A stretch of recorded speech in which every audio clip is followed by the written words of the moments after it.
Hello everyone, welcome to my another video. তো তোমরা দেখেছো আমি দীঘা গেছিলাম। এই দিন ছিল রবিবার সকাল। আমরা সকাল সকাল রেডি হয়ে গেছিলাম যাব বলে দীঘার জগন্নাথ মন্দির। যেহেতু এটা নতুন হয়েছে তো সবারই একটা আকর্ষণ থাকে এই মন্দিরের প্রতি। মন্দিরটা খুবই সুন্দর ছিল। ভেতরে গেলে একটা পিস অফ সোল ব্যাপারটা হয়ে থাকে।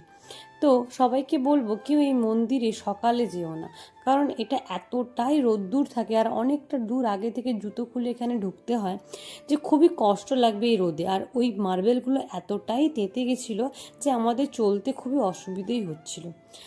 আর সবাই 6 নম্বর গেট দিয়ে ঢুকবে, কারণ ওই গেটটায় কোনো রকম কোনো লাইন ছিল না, আমাদেরকে লাইন ছাড়াই আমরা ঢুকে গেছিলাম। তো এই ছিল আজকের ভিডিও।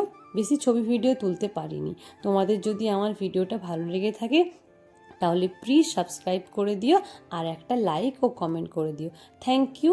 দেখা হচ্ছে অন্য ভিডিওতে।